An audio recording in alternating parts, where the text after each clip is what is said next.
Come in, dear. I've just the story for tonight.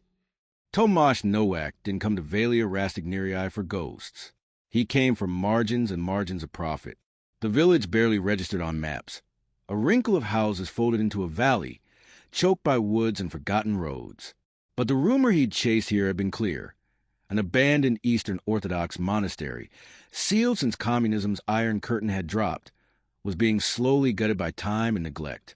And within its cold stone belly, someone had found books, rare ones, pre-revolution texts, possibly even handbound, which was how Tomasz, antiquarian dealer, eBay's scoundrel, an occasional literary romantic, ended up ducking beneath fallen scaffolding and stepping into what smelled like mildew and faint, dead incense. The monastery's nave was roofless, ivy clawing across fractured pillars. Rain pooled in the center aisle. Tomasz's boots squelched in silence until he found the room the villagers had described. A records office, half collapsed and still littered with wooden file boxes, their paper tongues curling toward the light. He wore gloves, as always. Mold didn't forgive. Most of the material was beyond salvage. Ledgers eaten by water, liturgical calendars stained black with rot. But in a drawer far beneath a pile of rotted vestments, he found something dry, clean, and wrong. A handwritten ledger bound in thin red leather, untitled. Every page was divided into 3 columns. Name, date, and a single word, paid. The names were foreign and unfamiliar. Some were centuries old. Others were dated just 10 years ago. The most recent entry at the very bottom of the last page was dated 6 days ago. Next to it, a name, Grim Murmurs. And beside that, in ink that looked unnaturally fresh, paid. Tomasz felt the weight of the thing. Not just physically, though it was heavier than it should have been for such a thin book. But conceptually, it felt to wear. He took it anyway. Back in the tiny room he'd rented above the village store, Tomasz set the ledger down on the desk beside his laptop and a cold instant coffee. He stared at it for several minutes before opening it again. The first entries dated back to 1743. Names in old Romanian, Hungarian, even Latin. Every name had a date. Every date ended in paid. There were no currency markers, no sums, no transaction descriptions, just names. And the declaration. A part of him thrilled at the mystery. Could this be part of an obscure monastic debt system? Some kind of ecclesiastical register? Maybe it had been metaphorical or spiritual. Perhaps a priest's record of confessions. But another part, the older, more cynical Tomasz, just wondered what it might fetch at auction. Antiquarian oddities were in vogue again. He shut the book. Just before he did, he noticed something that hadn't been there before, a smear across the bottom of the inside back cover, almost like a fingerprint. Not ink, but something oily and dark. Faint but fresh. He sniffed it. Metallic, like rust, or blood. The next morning, Tomasz took the ledger to the village cafe and showed it to the only English-speaking local he'd met, Anna, the young woman who managed the shop and whose grandmother had once been a caretaker for the monastery. She didn't open the book, didn't even touch it. "You shouldn't have brought that here," she said, softly. "It was in a ruin. Half the place is filled with mold. This is practically pristine." Anna shook her head. "It was never meant to be removed. It's not a book, not like others." "What is it, then?" She hesitated. "My grandmother said the monks wrote down the names of those who owed. Not money, not favors, just debt of any kind. A sin unpaid, a promise broken, a life stolen. And when the debt was fulfilled..." She pointed at the word paid. Tomasz laughed nervously. "What, like a cursed book?" But Anna didn't smile. "You should burn it," she said. "I should list it," he muttered. She walked away. That night, Tomasz dreamed of pages fluttering, whispering, the sound of names spoken in voices he didn't recognize, but which knew him. At 3:27 a.m., he awoke in the dark. The room was still. The air had a weight to it, like someone had exhaled and forgotten to breathe in again. Then he heard it, not outside, not inside, somewhere else. A voice, thin, brittle, genderless. It said a name, then another, names he vaguely remembered reading in the book. Then a third voice, lower, closer, Tomasz. Silence. And then, not yet. Tomasz didn't sleep after the whisper. He lay in bed with the covers pulled high, listening to nothing, to the creaks of the radiator, to the low moan of wind brushing the window panes, to silence so thick it became sound itself. When dawn came, it felt like a reprieve. He told himself it had been a dream, auditory hallucination. He was sleep-deprived, jet-lagged, and wired from too much caffeine and old paper spores. Still, when he went to the desk and looked at the ledger, he noticed something new. Another entry had appeared. Tomasz Nowak. Today's date. Pending. He shut the book too quickly, as if the act alone could erase what he'd seen. At midday, Tomasz returned to the ruined monastery. The nave looked the same, roofless, echoing, invaded by moss. But now he noticed signs he hadn't before. Charred candle ends. Wax drippings. A circle of melted wax had soaked into the stone floor of one side chapel, blackened at the edges. It looked recent. He wandered farther into the broken apse, through a cracked wooden door held together by rusted nails. What had once been the monks' quarters was now a husk. But on one shelf behind a fallen crucifix, he found something familiar, another book, not a ledger, a journal. Its pages were brittle and water-stained, but legible. It belonged to someone named Father Nikolai. The last dated entry read, "We thought ourselves the keepers of the ledger. We were wrong. It writes itself. It waits. It knows every debt, even the hidden ones, especially those. Brotherly burned it once. The book came back. The debt remained. And now it listens between the hours." Back in his room, Tomasz opened the ledger again. His own name was still there, still pending. He flipped back through older entries. Hundreds, thousands, possibly. Some names were crossed out. Some had symbols next to them. A few had annotations, single lines like, "She never spoke of the child." He took more than coin. It was in the cellar. Most were simply clean and final. One caught his attention. Grim Murmurs, the most recent entry before his own. The name itched at him. He searched online. Old obituaries. Records. Local news. And he found it. Grim Murmurs had been a caretaker of the monastery ruins. He died in his sleep 6 days ago. Same day as the paid entry. That night, Tomasz sat up until 2:59 a.m. He turned off the lights, sat in the chair by the desk, notebook in hand, the ledger beside him, closed, and he waited. At 3:04, he heard the first voice. Faint, slithering, Cornell Dragici. He wrote it down. Then another voice. Higher, sharper. She left them behind. The teeth in the drawer. Then silence. Then, not yet. A beat, a rustle. Tomasz. He felt pressure in his ears, like altitude sickness. Then a whisper so close it seemed to pass through him. You knew. He dropped the pen. The air was colder now. Not room temperature cold, but earth cold, like stone long buried. The voices stopped at 4:01. His head throbbed. His skin itched. He opened the ledger. His entry remained unchanged. Still pending. But something had been added below it. A new line. Just one word. Soon. The next morning, Tomasz tried to leave the village. He packed a duffel, paid Anna, and drove down the winding lane toward the nearest highway. He didn't make it far. A fallen tree blocked the road. Fresh, pine-scented, roots still wet. No storm had come. No wind. Just a tree, lying where none had fallen before. When he returned to the room an hour later, the ledger was open on his desk. Another entry had appeared below his own. Blank name. Today's date. Then, listening, Tomasz didn't return the ledger to the drawer. He didn't even pretend to ignore it anymore. He placed it on the table like a holy object and began treating it as one, opening it each morning, checking for new names, new entries, new instructions. And every night, he sat vigil between the hours of 3 and 4, recording what he could. He filled half a notebook in 2 days. The voices came like smoke through a keyhole, always half-truths, fragments, accusations. They never repeated. They never lied. What disturbed him most was how many of them spoke about things only he should have known. She never forgave you, Tomasz. Books weren't all you stole. The letter was never destroyed. Some were clearly not about him. Others felt too tailored. Each morning after the voices stopped, the ledger changed.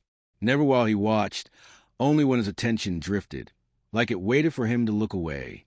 Names shifted. New ones appeared. The pending beside his name remained. But once it flickered. For a heartbeat it had read, "Remember," and then changed back. He returned to Anna on the third morning. "I needn't know about Grigor Mares," he said. Anna refused to meet his eyes. "I told you he was a caretaker. Did he hear them too?" She hesitated, then nodded. Grigor used a drink. People said he spoke to things no one could see. I thought it was grief. His wife died 2 years ago, but toward the end, he said the monastery remembered him. Tomasz licked his lips. Did he ever say what his debt was? Anna finally looked up. He said it was forgetting. That night, Tomasz heard something different. No names, no riddles. A voice right behind his shoulder. You buried it in the wall. He stood so quickly he knocked over his chair. Spun around. Nothing, but his breath smoked in the air. The radiator still hummed, and the wall behind him was warm to the touch. He took a crowbar from the shed behind the cafe. No one asked why. At 2:40 a.m., he stood before the plaster wall beneath the bookshelf. A hairline crack ran diagonally across it. He hadn't noticed before. He struck. The plaster fell away in chunks, soft and brittle. Behind it, red brick, then wood, then hollow space. Inside, a metal box, heavy, rust-flecked, sealed with a rotting clasp. He pried it open. Inside was a small velvet bag and a letter. The letter was addressed to Tomasz Nowak. It was in his handwriting. He didn't remember writing it, but it was his voice, his turn of phrase, his uneven capitals. If you're reading this, it means the book has come to you, or you to it. Doesn't matter. You must not let it finish your name. That's when the debt is sealed. You have until it writes the word paid. Don't trust your memories. That's what it feeds on. Your debt wasn't the theft. It wasn't the lies. It was what you forgot. Who you forgot. You let her go. The letter ended with a name he couldn't read. Half the ink had bled out, but he recognized the final sentence. A phrase he'd used once, long ago. "I'm sorry I left you there." He opened the velvet bag. Inside was a pendant. Silver, dull with age, etched with the initials Can.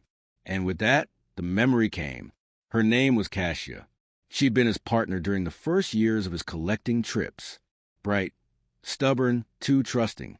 She'd followed him into a closed-off church in Lublin during a winter expedition, where they found dozens of unsorted, undocumented relics. When the ceiling collapsed, he'd escaped first. She'd screamed once, then gone silent.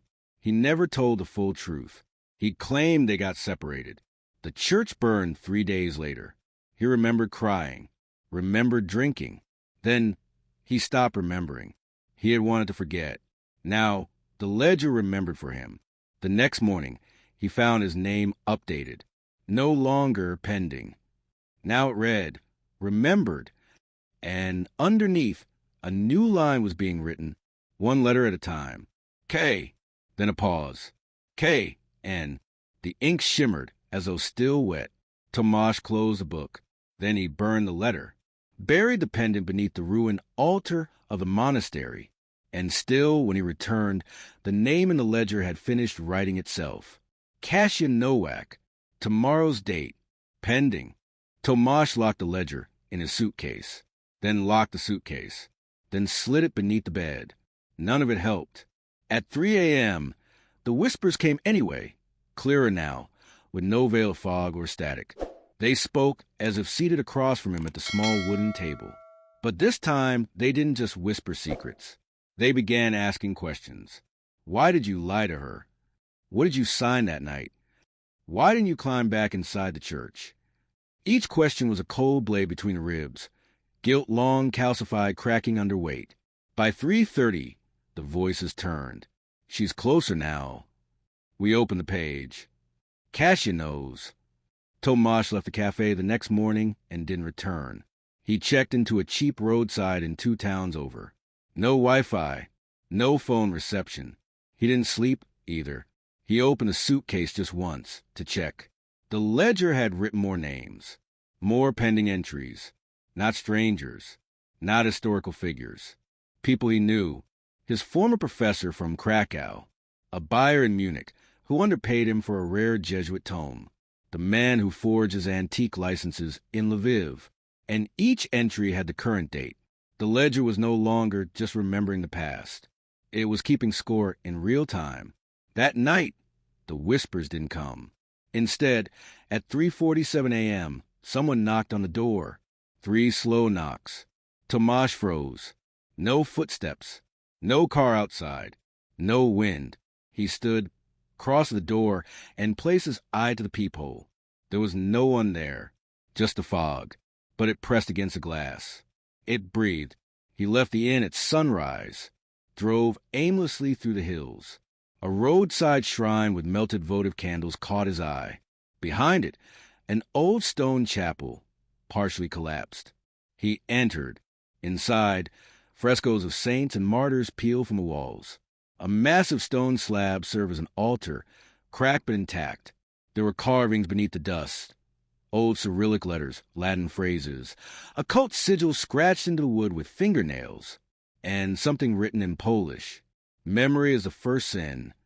He felt the ledger and his bag grow warm. Back at the car, Tomasz found the passenger door open, the lock unbroken. No signs of a break-in. Just one item inside. A single, brittle page torn from the ledger. On it, Tomasz Nowak. Today's date. Pending. Beneath, written in thick black ink, a final line. You will be the next name remembered.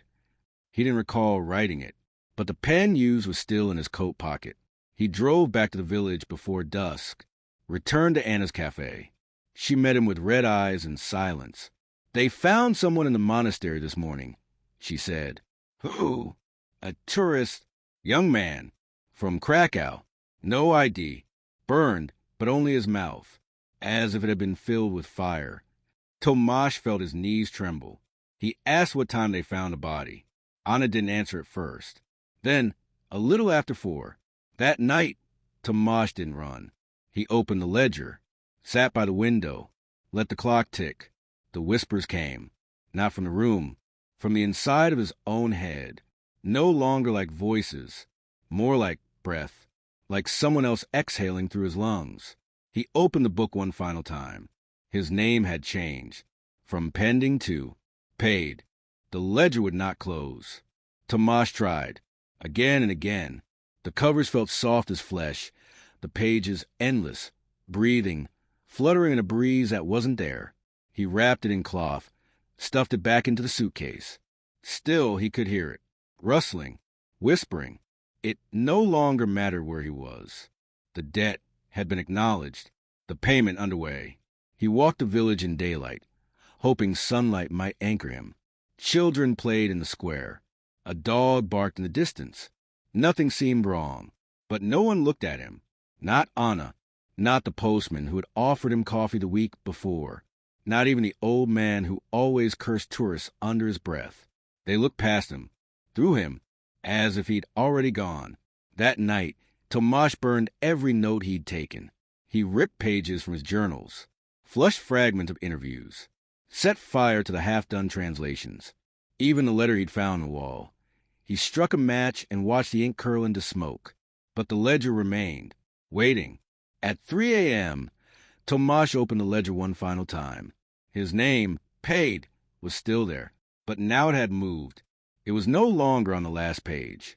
It was the first, and beneath it, a new column, witnessed by Tomasz Nowak. He turned the page, and there it was, Kasia Nowak, today's date, pending, witnessed by Tomasz Nowak. He dropped the book, backed away. The air grew heavy. The floor felt soft beneath his feet, as if the building itself were sinking. Then he heard her voice, not whispered, not imagined. You left me. He turned. She stood in the doorway. Cassia, or something that wore her face. Not decayed, not ghostly. Worse, preserved exactly as he remembered her. Smiling, calm, as if nothing had happened. "I didn't mean to," he croaked. "You chose to forget," she replied. Behind her, a wind stirred the curtains, though every window was shut. Papers lifted off the desk and hovered. The ledger open again, pages flipping on their own. "Tell me, Tomasz," she said, "do you know what your debt really was?" He didn't answer, because he didn't know. And that, perhaps, was the point. The last page of the ledger glowed. New entry, ink still drying. Tomasz Nowak. Today's date. Witnessed. Underneath, Cassia Nowak. Paid.